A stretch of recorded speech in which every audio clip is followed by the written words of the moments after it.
Okay. Uh, this will probably be if it's not like one cut, it's gonna be one straight recording, but I'll be editing the errors or the mistakes if there are any. For this topic, I will have my script here so that my trail of thought is straight, it's fixed. So if you see me glancing to the left, then you know why. So this is a little shift in what I usually post, but I feel that it is not far from my initiative of what the channel is about. It's about basically it's about everything in the point of view of a Tito. So this is basically anything and everything. This channel will be about anything and everything that interests me or that sparks my interest. So you will see a shift in topics every once in a while. So I want to talk about something that I have personally realized, and it is with this realization that I have discovered a certain form of happiness, and I believe everyone can benefit from this. And this is not limited to just my age group, but to older people and especially to younger people. So in other words, it is for everybody. Spoilers, we won't have any transitions or change of sceneries because this is a different topic. So let's talk about it. Hi, it's me.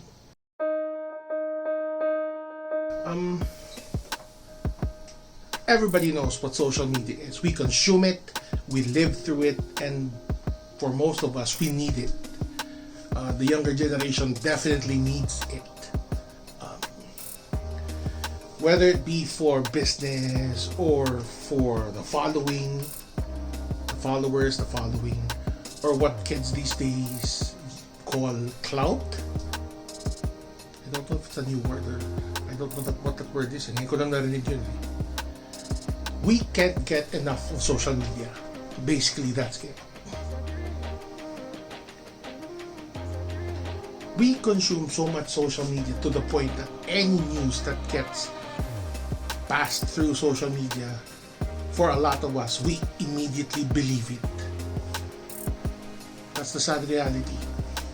Whether it's fake or not, as long as it's with the right editing or the right pull from certain people, we'll believe it. When social media was in its infancy, and I say this because naabutan ko yun the early 90s, mid-90s, ganun. I'm sure the internet has been around longer than that, but the internet that we know now, that we are all familiar with, it kind of started in the early 90s. I remember I was studying in LaSalle when we first had internet access in schools, but it was very primitive pa dun. I remember the students were given email addresses, which is the ID number at dlsu.edu.ph, and it was all text-based. There wasn't any graphics. I know a lot of you younger ones cannot imagine what an email would look like, na text-based lang. But to all you guys, mga titos and titas, or even lolos and lolas, if I say word star or word perfect, you know what I mean. So, social media was basically just a place for people to post photos of themselves. Long before Facebook, there were the likes of Friendster, MySpace, Multiply, and they just allowed the users to post photos and status messages, and that's it. You don't get to see ads or businesses, especially in Friendster. But then, I guess, if Friendster survived and umabot siya sa panahon na to, it would also go to that, because why not, di ba? Now times have clearly changed.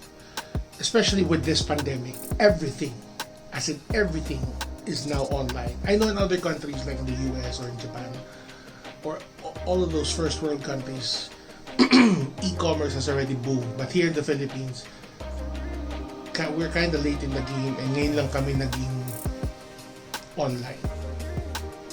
Buying stuff online, ordering food online, ordering groceries online. Ngayon lang kami pumasok in the game. In the past year, we all stood witness to how the Philippines was forced to develop its e-commerce space with everything being readily and quickly available online. And that's true. With the rise of Grab, Food Panda, I mean, and now we have the newer players like we have Picaru, and we have some Metromart, then we have Landers, and we have, everything is now online, and a lot of them are already vying to be the best online grocery there is. Last year, the groceries would come in as early as the following day, but now meron nang within the hour. So, ganun kagaling.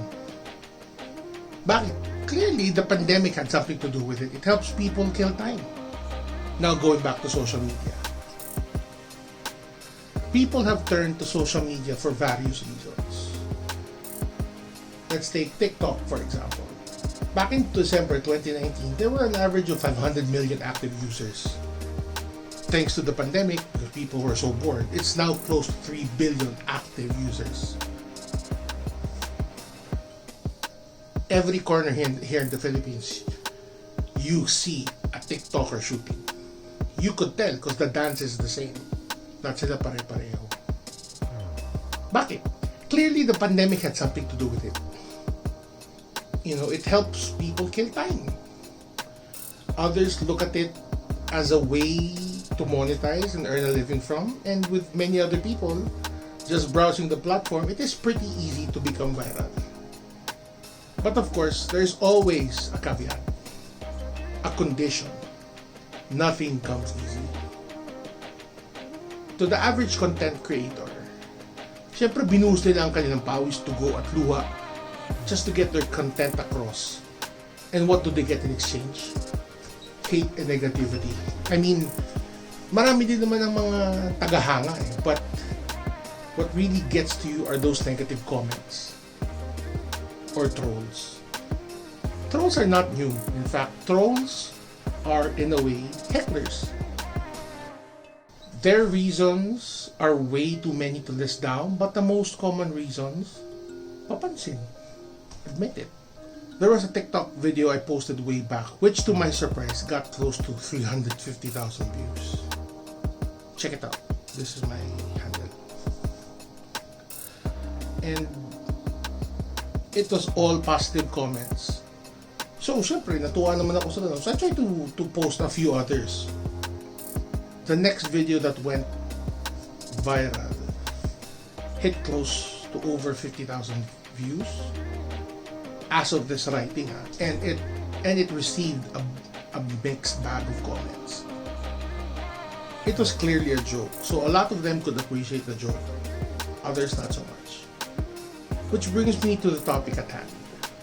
It really took me a while to get over it, but once I've learned to deal with it, I can say that I became a happier person. What a lot of people don't know or realize is that some content creators are proud of what they made. In the hopes of spreading joy and positivity, there are also a handful of people with the other end of the spectrum who also find joy and happiness in heckling. They feel na if they heckle or magpatawa sila, may matutuwa sa kanila. And there are a few who do. Whatever the reason is, I don't want to delve into it. Because that's how you should treat it. You ignore it. Huwag mo pansinin whether it's true or not. The haters will still hate you. And those who love you will love you regardless. Now, I'm not saying that you fight back. I suggest you keep quiet and let life go on. You do you. Ignore the negativity. As long as you know you're not hurting anyone. And live to see another day. Siyempre, meron din naman mga taong magbibigay lang ng positive criticism. Listen to those. See what you can do to make you a better person. You know, but don't dwell on it too much. There are people who still want to see you fall. And we would not want to give them that benefit. No, let's not. Learn to grow kalos, but not to the point that you become mean yourself. Magpa-apekto ka eh. Matatalo ka lang in the end. Matatalo ka lang.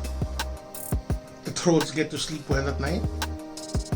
Tapos ikaw dyan eh, nagmumukmuk at a comment that was posted 3 weeks ago.